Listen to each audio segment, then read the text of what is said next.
NewsBiscuit. Real fake news. Welcome to NewsBiscuit, the UK's original fake news. NewsBiscuit, getting nil points from the rest of Europe. I'm your host, Wrenfoe, and I'm joined by two people old enough to remember when some of these jokes were funny. FlashArry. Hello. And Ian Seale. Hello. This month sees local election apathy reach fever pitch. The death toll in Gaza increases as Eurovision voting concludes. And Tory MP defects to Labour, becoming the first rat to leave a sinking ship only to join a floating turd. And that brings us to our first round news and brief, where our panelists select their favourite headlines. Ian, we'll start with you. Impoverished sadomasochist is strapped for cash. Sacked tattooist drew on friends for support. Woman claims she's being gaslighted. Man corrects her. Gaslit. Comedian risks jail time for violating gag order. 14th birthday party held for town's pothole. I never really noticed potholes, but I am starting to notice them now. Is that an age thing? You reach a certain age and you notice a pothole, or are potholes now getting worse? I think they're worse on major roads, aren't they? See, when I was a kid, I just thought, I almost wondered if potholes was something sort of almost imaginary, because it features in the Beatles song, doesn't it? Day in the Life, is it? 14,000 holes in Blackburn, Lancashire, or whatever it happens to be. And so potholes, I always thought was a slightly imaginative. I always thought, I don't know, it conjures up images of borrowers and hobbits.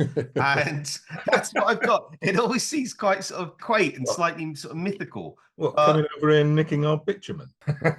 We seem to have recurring potholes that return like old friends. They get filled one week and then they're back the next week. And I've heard tell that it's because we don't treat them the way that we used to. Whereas before, emotionally, we don't treat them in the way that we used to. Yeah. Is that what's going on? We've got to be nice to potholes. Well, apparently you're supposed to line the edge of it with just raw tar without anything in it, just to seal it. But we're not. We're just slapping in some bitumen. I believe, and please Google it, the term pothole comes from people going out fields and what have you, digging up clay within a pot. So when you dig up other things, you have to then name it after the thing that's being dug up out of it. Like that's a potato hole or whatever. Yeah, apparently. That's a dead foxhole. Yeah. Well, foxhole's a thing, isn't it? Yeah. Oh my God. That's probably it all makes sense now. Yeah. Right. They're not very imaginative, are they, our ancestors, No. in terms of how they named stuff? That's why people tune into NewsBiscuit, because we've given them more detail on potholes than any of them possibly wanted. FlashArry, what have you also got for us? Naked cribbage player scores one for his knob.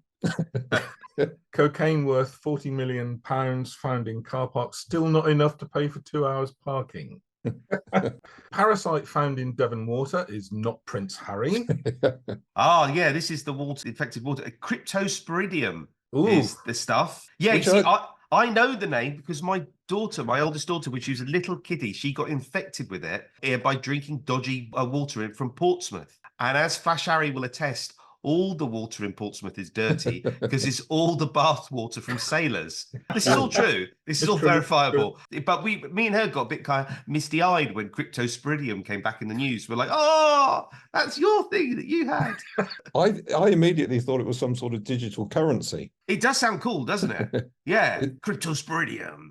No, but it's quite curious, isn't it? It's one of those things where it's like, this is deadly water that's going out there. And you think the government's response to be like, yes, we must definitely do something about it. But their response seems to be like, yeah, this is bad, isn't it? Yeah. And it's just kind of a silence after it. You're like, oh, is this not something we solve? Yeah, well, just what happens. Is it? Floor of Commons renamed Rubicon.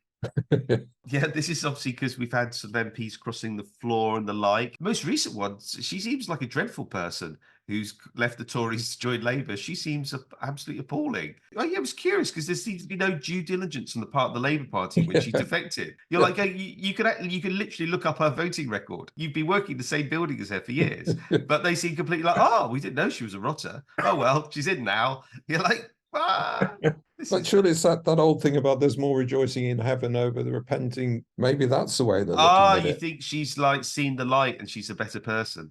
Or she's a ringer and she's going in to turn them all. Well, she hasn't got that far to turn. No, she hasn't really. What was interesting is she's got quite a sort of, let's say, strident anti-immigration kind of stance.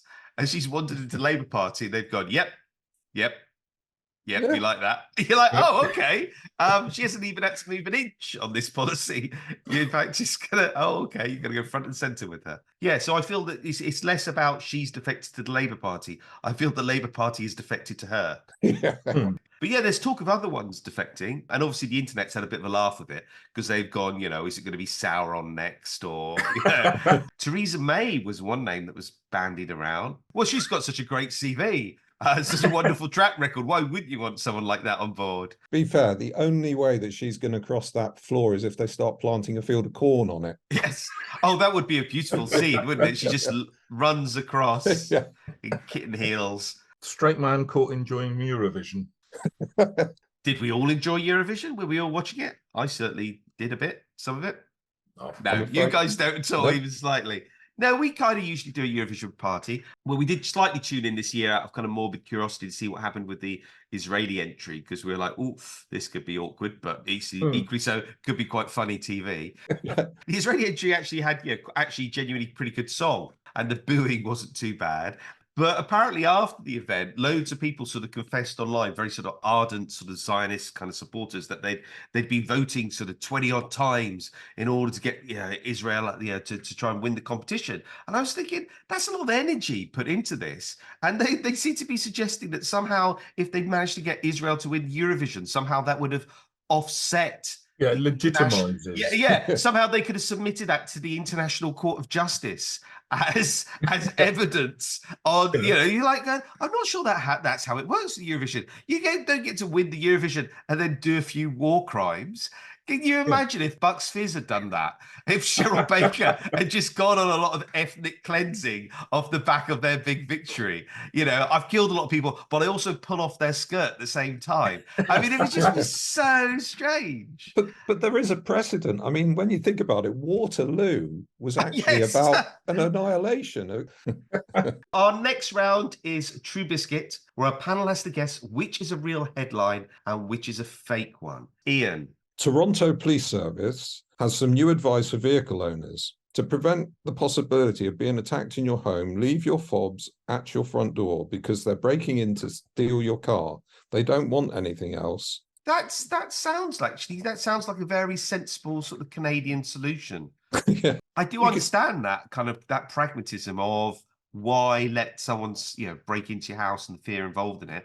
Why not just make it easier for them? But at some point, do you not reach a point where you're almost encouraging them? Well, I mean, one Toronto woman had her car broken into 3 times and resorted to leaving a note informing the potential thieves that the doors were already open. And it read, "Dear Mr. Robber, please do not break my car window. The door is open. Have a great day." So the same car was being stolen and returned? No, it was broken into. So presumably they were nicking stuff off the back seat, I would assume. See, I like the idea that he was stealing it, going out for the day, having a little ride and then bringing it back. And if they're Canadian, they would have filled up the petrol when they brought it back. Because they're considerate like that. Be even better is if someone stole it, drove it off, abandoned it, then someone else stole it, brought it back and abandoned it in the same place. Like just out of sheer coincidence? Well, no, it'd be like those bikes that they're introducing. There's electric bikes in cities where you just, one day that will come, won't it, with cars? You'll just have these cars. They do feel like stealing, don't they, the electric bikes in cities? I haven't plucked up the courage to ride on one because it just feels like I'm nicking a bike. I'm sort of thinking the next logical step is to just leave all your prized possessions out on the lawn. Absolutely. Hang the keys on a hook on the door and sort of like, go on, help yourselves. A yard sale, I think they call it, but I guess.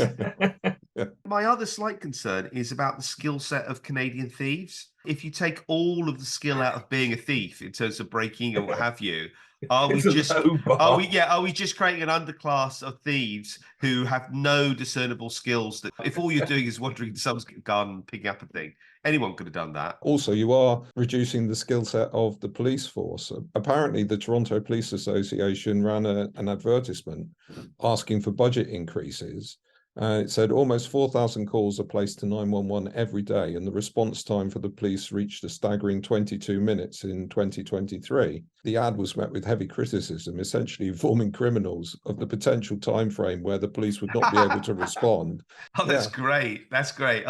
Oh, what? You won't be here for 22 minutes? Thank you for the information. Yeah. I just don't know kind of logically where it eventually takes you. To FlashArry's point, do you end up leaving everything out? Aren't the insurance company going to think this is some sort of scam that you've got going on between you and the thieves? Yeah, nick my stuff, sell it. We'll split the proceeds 50-50, and I'll still claim on the insurance. I don't know. And in terms of police advice, it's sort of sort of the path of least resistance, but it is a bit of a weird thing, sort of. And can you apply that to other crimes? Are they saying that, like, just because of the hassle of what murders are like and the mess it'll make of your house, it's far better if you just lay in your garden to be on killed. A plastic sheet. Yes, in a plastic sheet already pre-wrapped. And that way, at least it's less messy. I'm going to go false. No, this is absolutely true. Basically, it was a police officer going around talking to residents' associations, advising them that this is the best thing to do. Is it possible it might actually be a thief dressed as a cop? Yes, giving this advice. Genius. Okay, FlashArry, what's your story? French architect claims ultimate eco house will be made of salt, sunflowers, and piss. Salt, sunflowers, and piss. That sounds like some sort of band from the 1950s. Early combination of names that they looked at and they rejected. No, we'll go with Mary Mungo and Midge in the end. Are these good building material? I mean, if you'd said to me rock, cement, and steel, I'd be like, those are strong building materials. Salt. And sunflowers. Have you ever had one of those salt lamps? Have you ever had one of those? Oh, yeah. Which look very nice, but fundamentally they're made of fucking salt. So if they get any moisture in them, they just melt. Exactly. Obviously, he's not talking about building in Manchester, but no. So you can't deal with the rain. Sunflowers, I'd never even heard that it had any building properties. I'm allergic to sunflower seeds, by the way. See, I couldn't eat these houses at all. And what with you shouldn't really be eating a lot of salt in your diet anyway. So this is good. Gingerbread houses, I'm absolutely fine with. But salt and sunflower and piss, while technically I'm not allergic, just don't like the taste. As my OnlyFans account will show you. So salt, and the piss. The piss, I assume, is the bonding agent, or is it just his the way he finishes a building? He signs his name. They extract dyes from it to give the building a more natural colour. What kind of piss? Salt and sunflowers. Yeah, making door handles out of salt. Yeah, so anyone with a sweaty hand, you're going to get locked in your house because your door handle's going to dissolve. What? I want to speak in support of this one, though, because I understand your concerns about it melting away. However, quite a number of houses down here are made from cob, which is essentially straw, which could be the fibre from sunflowers, and mud or even cow manure. Are you living in the 1400s, Ian? Can you just make that clear to me? If only. It's not a region of the country. You're living in a specific century, aren't you? No. But if one of these lovely thatched cottages catches fire, as they are wont to do, and the fire brigade turn up and start to try and put it out with their hoses, essentially the walls melt. What's the fire brigade supposed to do? They just sit and watch it? They've learned not to jet their streams at the walls. They concentrate on the straw. This is the urine thing again, isn't it? Yeah. Just piss on it, lads. I mean, the other thing for me is, if this was made up, if this was written by a comedy writer, it would have been salt, sunflower, and semen, because the 3 S's would be funny. So that's how you build things, is it, Ian? Yeah. No, that's how I would try and make it funnier. So I was going to say, I can manage a bungalow, but if you're asking me to do 2 or 3 stories, I just don't think I've got it in me. As a teenager, maybe. I'm erring towards this being a true story. Oh, really, though? I mean, seriously, there must be other eco-friendly building materials that are better than salt and piss. Cob. Manure and straw. What I would say about manure is it feels more substantial. True. I could build a brick out of manure. If I just piss in my hands, it's just falling out of my hands. I'm not pissing huge lumps of stuff. But if I am, I'm going to a doctor. I just feel he just went with the first things he could put his hands on. Well, FlashArry, I mean, the fact that this guy's French, maybe this makes it more plausible, I don't know. But all right, FlashArry, is this true or false? It is true. Why is it true, FlashArry? Why? I don't know. I can't get to the handle of that. But you can't just dangle your piss-sodden building in front of me and not explain why.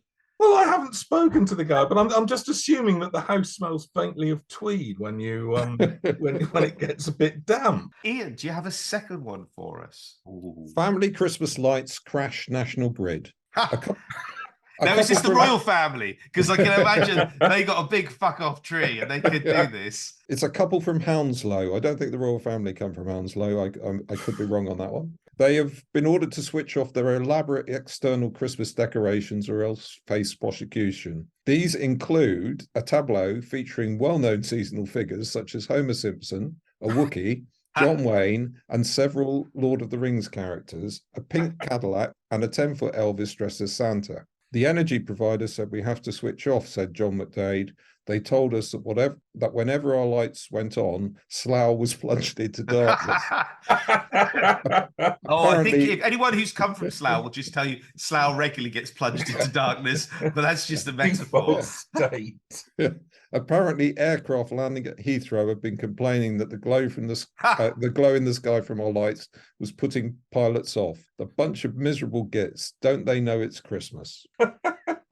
Maybe this is the cause of the Northern Lights that we had the other day. We live right next door to a massive council estate. And our treat every Christmas is to just drive around the council estate. Everyone really goes for it. Taste is not an issue. And it's like visiting Las Vegas. You've got all these like semi-naked Father Christmases kind of rubbing their breasts.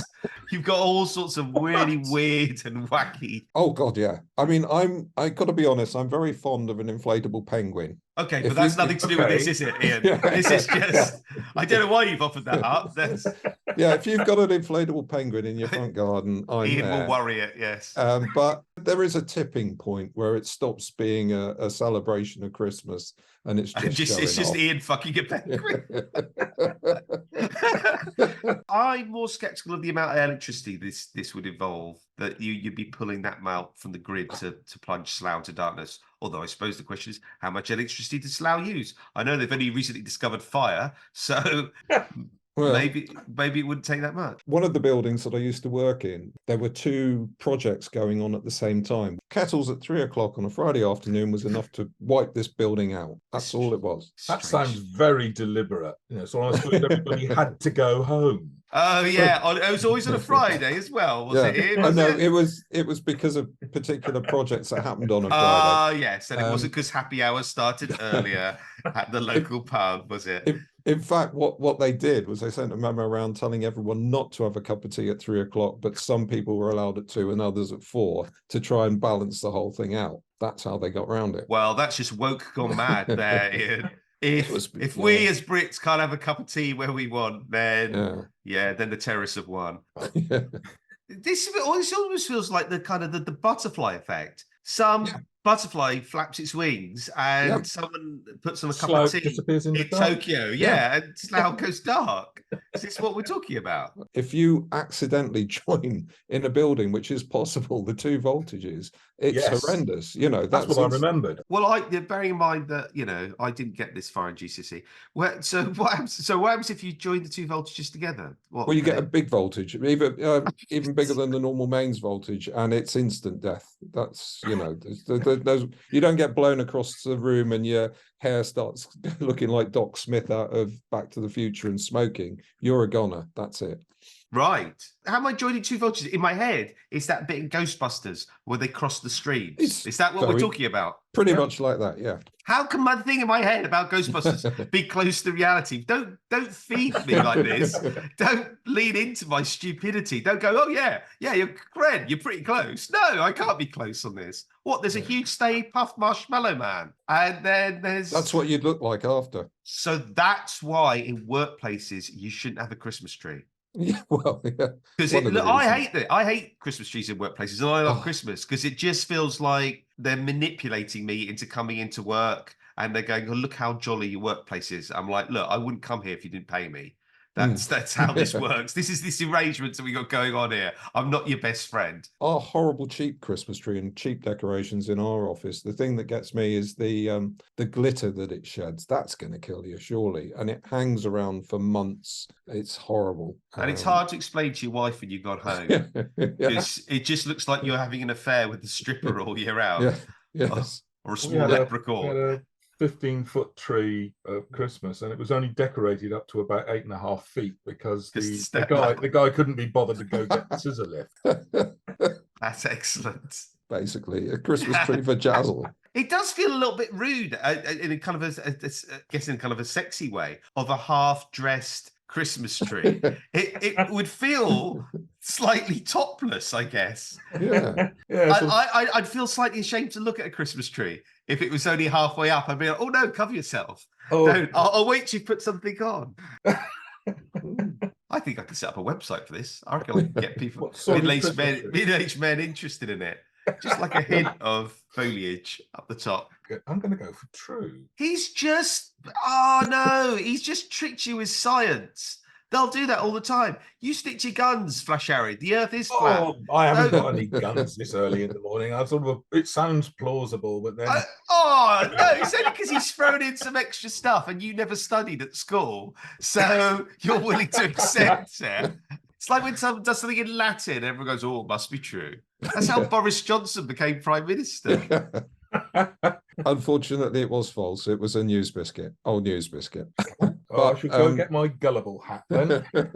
We're back to you, FlashArry, I think. Rescued baby hedgehog turns out to be hair bobble. Hat bobble. A hair or a hat bobble? Hat bobble, not hair bobble. Because that would be the German story. You brought in a little baby hedgehog story at the end. If nothing else, that's cute.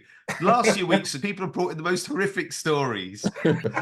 Now, we had a NewsBiscuit story a couple of years ago now about someone doing exactly the same sequence of things.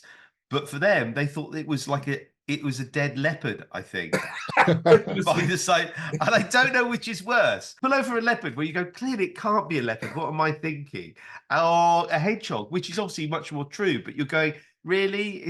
Should I be pulling over for a hedgehog? And because it's potentially quite dangerous, isn't it, to pull over a motorway? Yeah. They don't want you doing that. What's the legal advice? Are you supposed to just, if a hedgehog runs out in front of you, kill it? Is it? I don't know. Is it? Are you encouraged to kill an animal as a driver? I mean, obviously, should you stop? Do you swerve? Yeah. Is it safer just to plow right into it? It depends whether it's a dog or a cat because don't dogs have? Well, you've got a little chart, have you, where you're ticking them off. I've already got a dog this week. I don't need another one, but if it's a cat.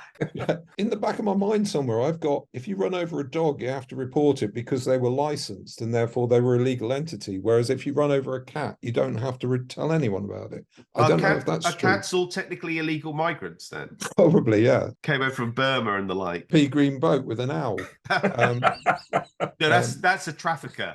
Just because you're saying it's an owl doesn't mean he's not a cat trafficker. This bobble, though, I'm trying to think of anything I've seen that people wear on their heads that look like hedgehogs. Because I mean, it was just the bobble, not the hat. Oh, I beg your pardon. Right, it's a bobble. The nice thing is here that having stopped the traffic and done this, he had to go through the pantomime of actually picking it up as a baby hedgehog. Oh, brilliant! And moving it gently to the verge. I've had a flashback. I do actually stop hedgehogs if I see one, and it's not always the most popular thing to do. Generally speaking, I will get out of the car and I'll pick it up and help it on its way. Is this curb crawling again? Yeah. Well, if you can't find a junk penguin, you're looking for lonely hedgehogs just wandering. They are very, very spiky. So the guy, did he do the whole kind of, wow, that I would do when he's putting it into the car? Yeah, or improvised glove. Maybe an oven glove that you happen to have in the back of the car. That looks particularly kinky. This guy then obviously felt enough shame to carry through the kind of charade pretending it's a hedgehog. Yeah. But not enough shame to get the story published in the newspapers. And I'm assuming somewhere there's someone walking around with a hedgehog on their head. Yeah, hair bubbles by sides of roads. I always find it, animals by sides of roads are interesting, but I'm always interested by items of clothing by sides of roads. You get a lot of single shoes, for example. Yeah. And then my brain's going, well, what's the sequence of events where, I don't know, someone's hurled one shoe out of a car? What kind of argument is going on in that car that someone's gone, you know what? I hate you, particularly your left shoe, and they hurl it out. I mean, it seems so specific. Harking back to my student days, those lonely walks home after a night at the student union, I always used to feel that there was a chance you could have fully clothed yourself with the number of items of clothing that you found on the average journey back to digs. Now, you see, what Ian's not revealing is that what would happen is he, on the way out for the evening, he would take off all his clothes to go and enjoy himself in town. So coming back, he was just putting back on the clothes that he'd already discarded. Or this shoe fits really well. This t-shirt's just my colour. What are the chances? This underwear is my name cited into it. I mean, some humongous bobbles that really just don't deserve to be on people's heads. It sounds like it needs some sort of policing. The template that goes out and measures your bobble and nicks you if you're excessive bobbling in a built-up area. This is a perfect example of why middle-aged men should not be allowed to write laws. You guys get so angry about things, and your first default is like, yeah, we need to lock people up for this. What? We can't have a conversation? No, death penalty, definitely. So you'd definitely be the person cutting off the bobble, throwing it out of your car window. Yeah, with the left shoe. Oh, this has got to be true. I'm totally sold. I can see myself doing this. It is true.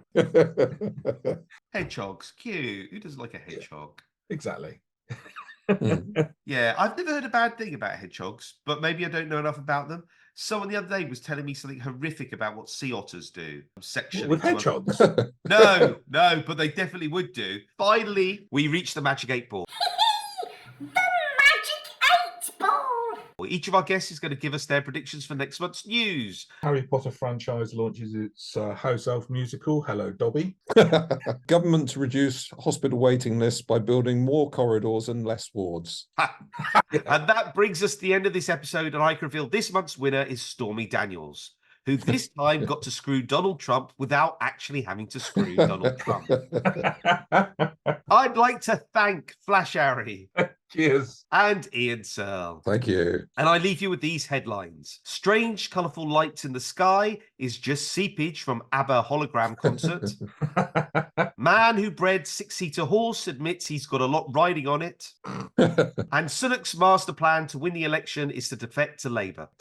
I think he's probably too left-wing. Although Penny Mordaunt did that joke, didn't she? She did in the House of Commons. She said, I'm not defecting because I'm too left-wing. And everyone laughed, and then there was a pause, and then there was another sort of round of laughter. So everyone, yeah, that's actually probably true.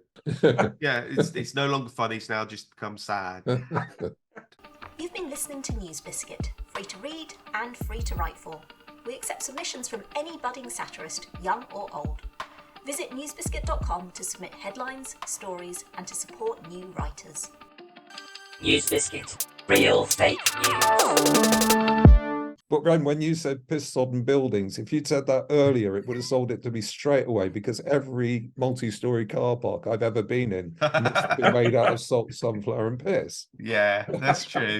After a Friday night, that's what they have. Yes. Okay, well, FlashArry appreciate this, particularly. The Tricorn Centre in Portsmouth, God, yes. which won when it was first built. It actually won some architects awards, but it was built on the premise that the environment was that of like the south of Spain or Portugal, as opposed to where we are, which is grim. So it was all this sort of a brutalist looking concrete thing that increasingly got sort of grey and damp and mouldy.